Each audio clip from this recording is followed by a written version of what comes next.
ইসলাম উদযাপন কেন্দ্রিক ও অনুষ্ঠান সর্বস্ব ধর্ম নয়। নামাজ, রোজা, হজ, জাকাত ও কোরবানি সহ ইসলামের প্রতিটি ইবাদতের বাহ্যিক নিয়ম, বিধান ও আচরণশৈলী রয়েছে। পাশাপাশি প্রতিটি ইবাদত ও আমলের অন্তর্নিহিত দর্শনও রয়েছে। বিত্তবান, সচ্ছল ও শারীরিকভাবে সামর্থ্যবান ব্যক্তিদের জন্য জীবনে একবার হজ করা ফরজ। বিশ্বের বিভিন্ন দেশ ও প্রান্ত থেকে প্রতি বছর প্রায় ২৫ লাখ মানুষ হজ পালন করেন। তাদের এই আমল যাত্রা কিংবা ভ্রমণেই শেষ হয়ে যায় না। পবিত্র কোরআনে স্পষ্ট করে বলা হয়েছে যে হজের অন্যতম উদ্দেশ্য হল আখিরাতের পাথেয় সঞ্চয় করা। আল্লাহ তাআলা বলেন, নির্দিষ্ট মাসে হজ অনুষ্ঠিত হয়, অতএব এই মাসগুলোতে যার উপর হজ ফরজ হয় সে যেন স্ত্রী সম্ভোগ, অনাচার ও ঝগড়া বিবাদে লিপ্ত না হয়। তোমরা যে সব সৎ কাজ করো আল্লাহ তা জানেন, আর পরকালের পাথেয় সংগ্রহ করো। নিশ্চয়ই তাকওয়া বা আল্লাহভীতি হল শ্রেষ্ঠ পাথেয়। সূরা বাকারা আয়াত ১৯৭। হাজিরা হজের মাধ্যমে তাওহীদ তথা আল্লাহর নিরঙ্কুশ একত্ববাদের স্বীকৃতি দেয়। এরই আলোকে জীবন প্রতিষ্ঠা করতে সক্ষম হয়। কাজেই হজ থেকে তাওহীদের শিক্ষা নিয়ে ফেরাটা গুরুত্বপূর্ণ।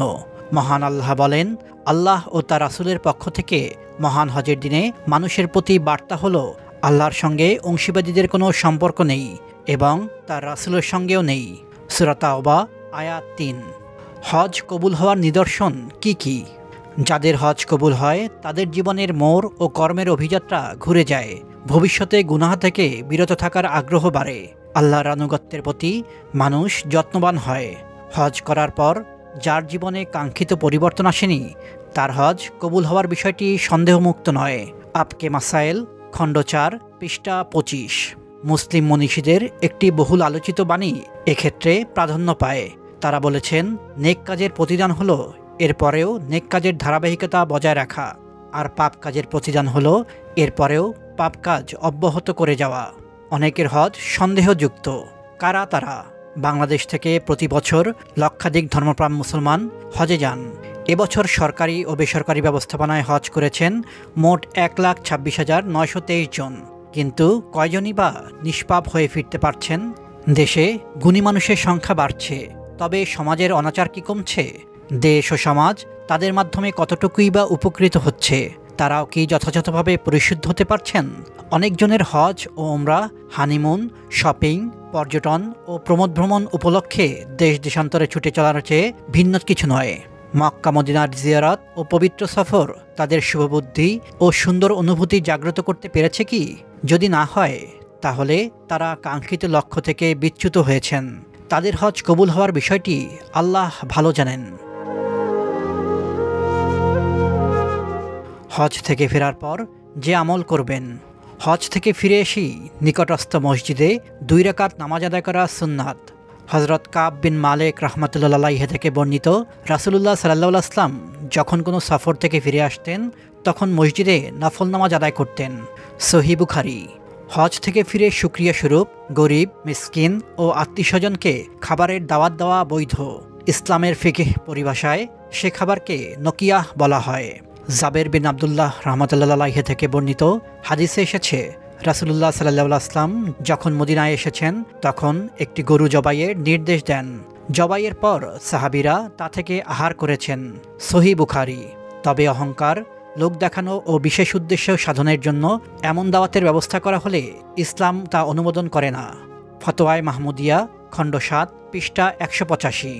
হজ থেকে দেশে ফেরার পর ঘরে পৌঁছে ২ রাকাত নামাজ আদায় করা মুস্তাহাব।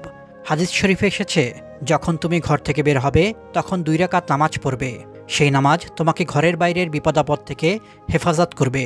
আর যখন ঘরে ফিরবে তখনও ২ রাকাত নামাজ আদায় করবে। সেই নামাজ তোমাকে ঘরের অভ্যন্তরীণ বালা মুসিবত থেকে হেফাজত করবে। মুসনাদে বাজ্জার।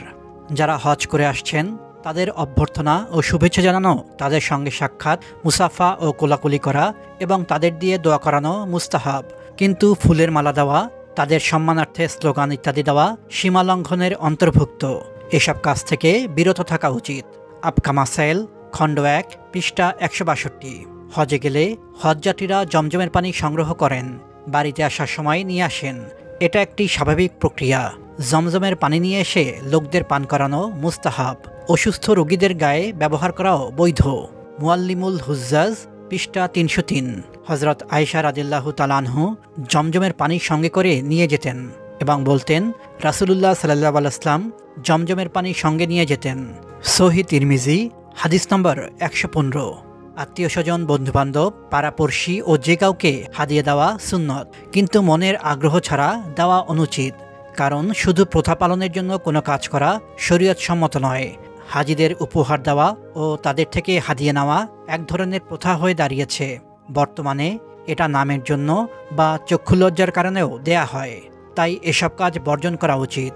আপকে মাসাইল খণ্ড 4 পৃষ্ঠা 161। বস্তুত মানুষ ইবাদত বন্দেগী করে আল্লাহ তাআলার সন্তুষ্টির জন্য। কেউ নিয়মিত ঠিকভাবে নামাজ পড়লে তাকে কেউ নামাজি সাহেব বলে না, অথবা এ ধরনের কোনো উপাধি ব্যবহার করা হয় না।